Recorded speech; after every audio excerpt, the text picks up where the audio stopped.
মাধ্যমে ইসলামের স্বপ্ন দেখেন, বিএনপি কে ইসলামপন্থী বলেন, বিএনপি কে আমি এবং তুমি তোমরা আমরা একই বলেন, আপনাদেরকে আর কবে লজ্জা হবে? জামাতের আকীদাগত বিরোধ অবশ্যই ছিল, এখনো আছে। যতদিন পর্যন্ত তারা তওবা না করবে ততদিন পর্যন্ত থাকবে। কিন্তু জামাতের আকীদা আর বিএনপি তারা শরিয়া চায় না। আল্লাহ বিল্লাহ তাল্লাহ, আল্লাহর কসম, যারা বিএনপির মাধ্যমে ইসলাম কায়েমের স্বপ্ন দেখছেন তারা জাতির সাথে প্রতারণা করছেন।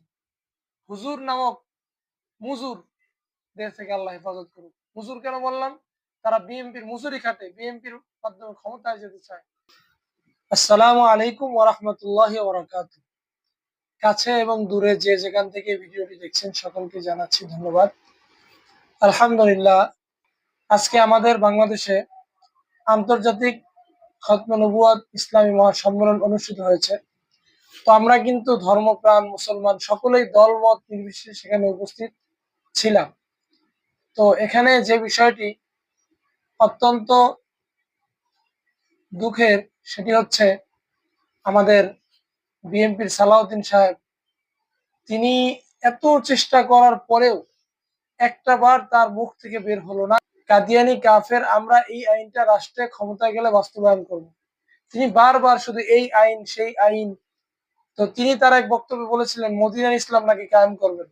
তো তিনি কোন মদিনার ইসলাম কায়েম করতে চান, যেখানে তিনি কাদিয়ানি কাফের, কাদিয়ানিরা মুসলমান না, এই কথাটা তিনি স্পষ্ট করে বলতে পারলেন না। তো তারপরেও একদল হুজুর, তারা কিন্তু এই বিএনপির চারাচারিতে এখনো লিপ্ত। তো আমি ওই সমস্ত হুজুরদেরকে বলবো, এখনো যারা আপনারা সেই বিএনপির মাধ্যমে ইসলামের স্বপ্ন দেখেন, বিএনপি কে ইসলামপন্থী বলেন, বিএনপি কে আমি এবং তুমি তোমরা আমরা একই বলেন, আপনাদেরকে আর কবে লজ্জা হবে? লজ্জারও একটা বিষয় থাকা দরকার। রাসূল করিম সাল্লাল্লাহু আলাইহি সাল্লাম বলেছেন, ইযা লাম তাস্তাহি ফাসনা মা শিতা, যখন তোমার লজ্জা থাকবে না তখন তুমি যা ইচ্ছা তা করতে পারো। এত কিছু হওয়ার পরেও আমাদের একদল দেখবেন, তারা জামাতের আকীদাগত বিরোধ অবশ্যই ছিল, এখনো আছে। যতদিন পর্যন্ত তারা তওবা না করবে ততদিন পর্যন্ত থাকবে।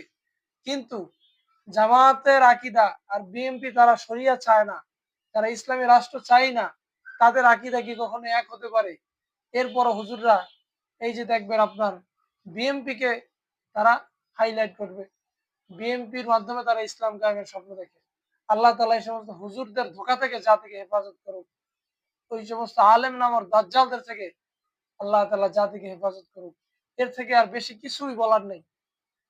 এটা সুস্পষ্ট একটা প্রতারণা জাতির সাথে। ওয়াল্লাহ বিল্লাহ তাল্লাহ, আল্লাহর কসম, যারা বিএনপির মাধ্যমে ইসলাম কায়েমের স্বপ্ন দেখছেন তারা জাতির সাথে প্রতারণা করছেন। এর চেয়ে দালালি, এর চেয়ে মিথ্যাচার আর কি হতে পারে? আল্লাহ তাআলা এই সমস্ত হুজুর নামক মুজুর দের থেকে আল্লাহ হেফাজত করুক। হুজুর কেন বললাম? তারা বিএনপির মুজুরি খাটে, বিএনপির মাধ্যমে ক্ষমতায় যেতে চায়। বা এরা হচ্ছে সুবিধাবাদী হুজুর নামের মুজুর। আল্লাহ হুজুরদের থেকে জাতিকে হেফাজত করুক।